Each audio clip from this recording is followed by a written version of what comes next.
Jan Aadhaar card में e KYC क्यों करवाई जा रही है? Jan Aadhaar card e KYC से हमें क्या फायदे होंगे? अगर हमें जन आधार कार्ड में अपने मोबाइल नंबर अपडेट करना हो या फिर किसी के आधार नंबर नहीं जुड़ा हो तो आधार नंबर जोड़ना हो तो हम कैसे जोड़ सकते हैं? जन आधार कार्ड में हमारे आधार नंबर पहले से जुड़े हुए हैं लेकिन फिर भी ई केवाईसी करवाई जा रही है, तो हम आज आपको बताने वाले हैं कि जन आधार ई केवाईसी से आपको क्या फायदा होगा। दोस्तों, हमारा जन आधार कार्ड में आधार नंबर पहले से जुड़ा हुआ है लेकिन जन आधार कार्ड में और आधार कार्ड में नाम, जन्म तारीख, फोटो, लिंग मैच नहीं कर पा रहे हैं। इस वजह से ई केवाईसी करवाई जा रही है। साथ ही कई लोग पेंशन लेने वाले ऐसे हैं जिनका जन आधार कार्ड में जन्म तारीख अलग है और आधार कार्ड में अलग है, तो अब जन्म तारीख है वो दोनों में सेम होगी तभी पेंशन मिलेगी। क्योंकि बहुत सारे लोग ऐसे हैं जिनको पेंशन मिल रही है, जिनका आधार कार्ड में जन्म तारीख अलग है और जन आधार कार्ड में अलग है। और जो पेंशन योजना के फॉर्म भरे जाते हैं वो जन आधार कार्ड से भरे जाते हैं, तो ऐसे में जैसे ही ई केवाईसी की जाएगी तो उनकी पेंशन बंद हो सकती है। क्योंकि आधार कार्ड के अनुसार अगर पेंशन लेने की उम्र पूरी नहीं हुई है तो पेंशन बंद हो सकती है।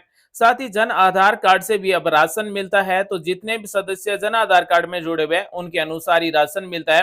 तो अगर जन आधार कार्ड में डबल नाम जुड़े हुए हैं तो अब नाम हटाए जाएंगे, जैसे ई केवाईसी की जाएगी तो डबल नाम हट जाएंगे।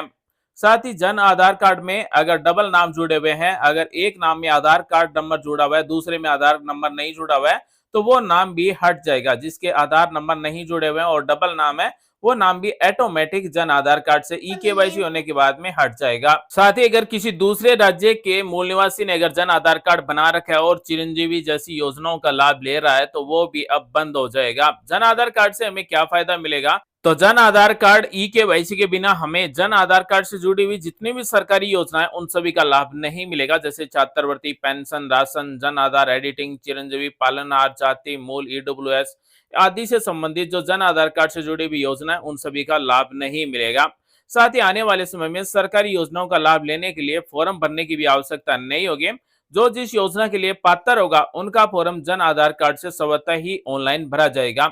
यानी कि जन आधार कार्ड से जो योजना के लिए जो परिवार पात्र है उसके लिए फॉर्म भरने की भी आवश्यकता नहीं होगी, ऑटोमेटिक फॉर्म भरा जाएगा। जन आधार कार्ड एक है लेकिन हमें जन आधार कार्ड से बहुत सारी सरकारी योजनाओं का फायदा मिलता है, जैसे राशन है, चिरंजीवी स्वास्थ्य बीमा योजना है, चिरंजीवी दुर्घटना बीमा योजना है, पेंशन योजना है, छात्रवृत्ति योजना है।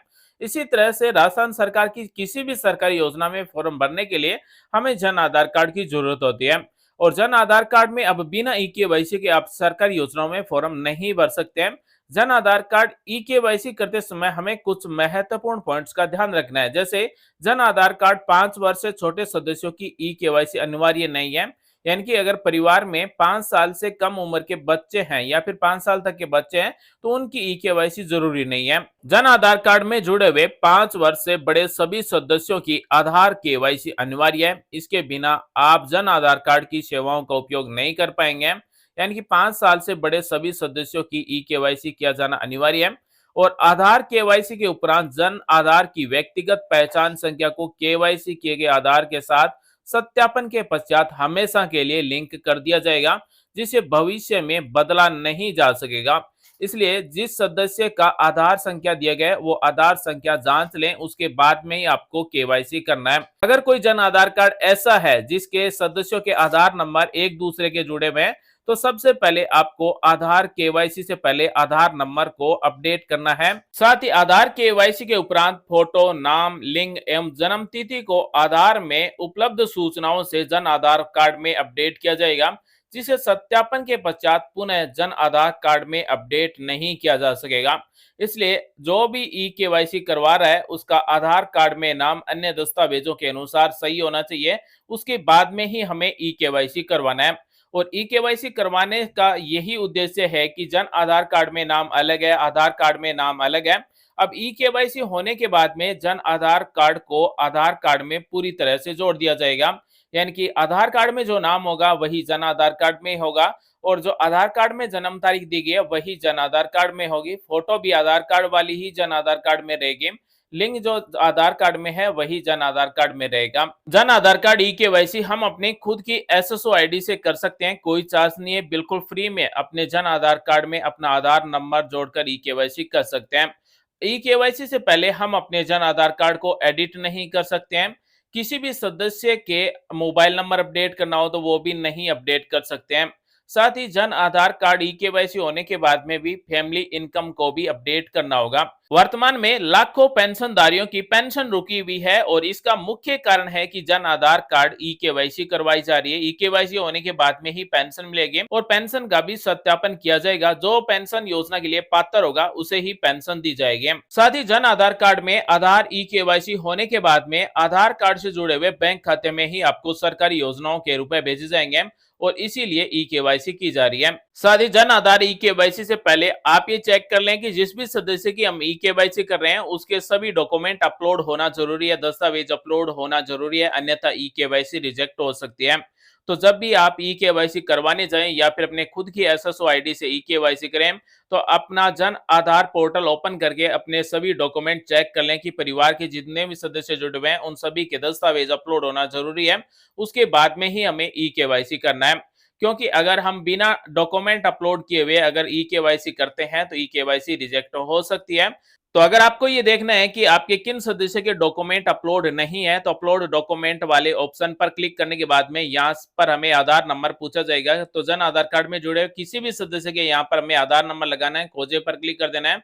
उसके बाद में इस तरह से सभी डॉक्यूमेंट की लिस्ट आ जाएगी और सभी सदस्यों के नाम आ जाएंगे। एक एक सदस्य का हम शो लिस्ट पर क्लिक करके चेक कर सकते हैं कि डॉक्यूमेंट अपलोड है या फिर नहीं है। जिस डॉक्यूमेंट नाम के आगे रेड स्टार दिया गया है उस दस्तावेज को अपलोड करना जरूरी है और यहाँ पर हाँ दिया गया है, इसका मतलब दस्तावेज पहले से डॉक्यूमेंट पहले से अपलोड है। और अगर आप दस्तावेज देखना चाहें तो दस्तावेज देखें पर क्लिक करके आप यहाँ से चेक कर सकते हैं। अगर सदस्य का दस्तावेज अपडेट करना चाहते हैं तो यहाँ से अपडेट भी कर सकते हैं।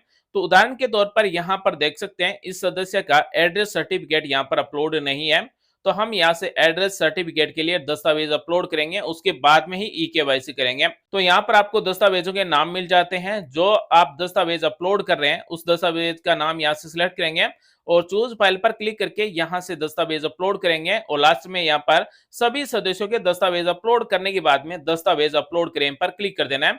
उसके बाद में दस्तावेज अपलोड हो जाएंगे और उसके बाद में ही हमें ई-केवाईसी करना है। दोस्तों ई-केवाईसी वर्तमान समय में जरूरी है, क्योंकि बिना ई-केवाईसी के ना ही पेंशन मिल रही है, ना ही छात्रवृत्ति मिल रही है, ना ही हम किसी प्रकार की जन आधार कार्ड से जुड़ी हुई एडिटिंग कर पा रहे हैं। साथियों, हम जन आधार ई-केवाईसी चाहे अपने खुद की एसएसओ आईडी से करें या फिर अपने नजदीक किसी भी ई-मित्र से ई-केवाईसी करवाएं, तो कंप्लीट ई-केवाईसी प्रोसेस पर क्लिक करने से पहले कंप्लीटेड सदस्यों की ई-केवाईसी में नाम चेक कर लें कि आधार कार्ड में जो नाम है, अन्य दस्तावेजों में जो नाम है वही नाम होना चाहिए। यहाँ पर जो नाम दिखाए गए हैं वो आधार कार्ड से लिए गए हैं। जैसे हम ई-केवाईसी कर देंगे तो उसके बाद में इस तरह से कंप्लीटेड ई-केवाईसी में इस तरह से सभी सदस्यों की लिस्ट आ जाएगी और उसके बाद में कंप्लीट ई-केवाईसी प्रोसेस पर हम क्लिक करेंगे तो उसके बाद में ई-केवाईसी सक्सेसफुल कंप्लीट हो जाएगी और ओके पर हमें क्लिक कर देना है।